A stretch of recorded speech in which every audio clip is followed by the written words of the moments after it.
NIM 18030628 dari Program Studi Peternakan Universitas Sumatera Utara.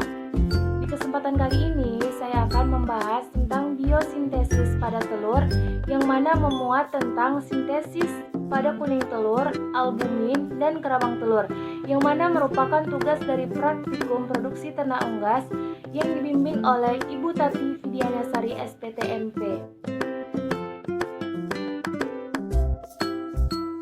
Yang pertama, kita akan membahas tentang sintesis pada kuning telur atau yolk.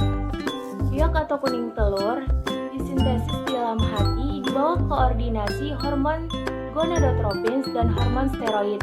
Komponen yang terdapat di dalam yolk atau kuning telur yaitu asam amino, fosfor, kalsium, dan lipid.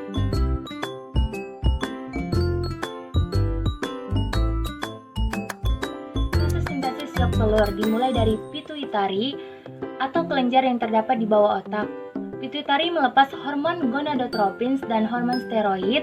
Lalu hormon steroid memerintahkan salah satu komponennya yaitu hormon estrogen untuk mensintesis protein ke dalam nukleus. Setelah protein disintesis ke dalam nukleus, protein yang telah disintesis dibawa menuju yolk granul. Proses ini disebut dengan phytologinin atau pembentukan sintesis komponen-komponen yolk. Pada bagian ini terdapat dua protein yaitu lipofisilin dan fosifilin. Selain protein yang disintesis yang telah dibawa menuju yolk granul, ada juga beta lipoprotein yang dibawa ke yolk granul. Ini merupakan bagian folikel.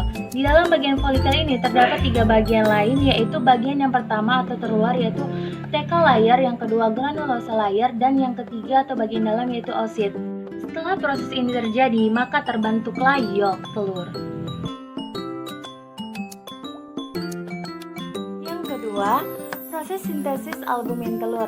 Sintesis albumin telur terjadi di magnum selama 3 jam. Hormon yang membantu dalam proses sintesis albumin telur yaitu hormon steroid dan hormon estrogen. Hormon estrogen berperan penting dalam pembentukan protein.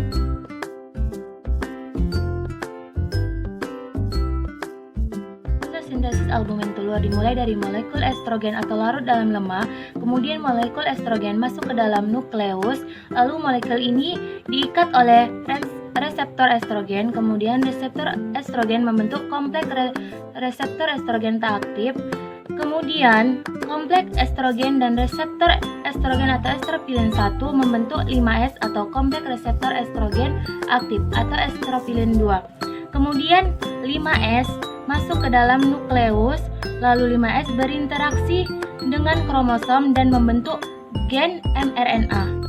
Setelah itu, mRNA keluar menuju ribosom untuk dilaktasi menjadi protein yang lebih spesifik seperti asam amino. Setelah itu, terjadilah proses albumin telur. Yang ketiga, proses sintesis kerabang telur. Proses sintesis kerabang telur dimulai pada saat telur belum masuk ke dalam uterus. Pada saat telur masih berbentuk yolk dan telah terbungkus albumin di magnum dan kelenjar kerabang di ismus.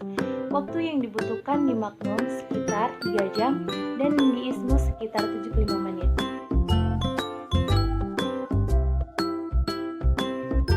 Proses sintesis kerabang telur. Proses sintesis telur terjadi karena adanya kalsium dan ion karbonat atau H2CO3.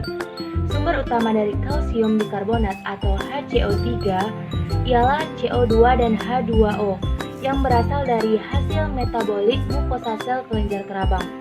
Karena adanya enzim karbonik anhidrase, senyawa CO2 dan H2O membentuk menjadi H2CO3 atau ion karbonat. Selanjutnya H2CO3 masuk ke dalam cairan dalam kelenjar kerabang dan sudah berubah menjadi ion bikarbonat atau HCO3. Dikarenakan hanya telah dilepas. Lalu kalsium dari plasma darah dan kalsium dari mukosa sel kelenjar kerabang masuk juga ke dalam cairan dalam kelenjar kerabang. Setelah di dalam kelenjar kerabang, kalsium dan ion bikarbonat menjadi satu membentuk CaCO3 atau kalsium bikarbonat dan membentuk menjadi kerabang. Lepasnya H positif ini dari ion bikarbonat dibawa menuju mukosa sel kelenjar kerabang. Karena di mukosa sel kelenjar kerabang ini sudah ada hidrogen juga, maka kedua hidrogen ini menjadi satu dan dibawa menuju ke plasma darah dan membentuk 2H positif atau buffered by HCO3. Setelah itu terjadilah sintesis kerabang telur. Sekian informasi yang dapat saya berikan. Lebih dan kurangnya saya mohon maaf. Wassalamualaikum warahmatullahi wabarakatuh. Jangan lupa like, comment, share, dan subscribe ya. See you Sobat Tenang.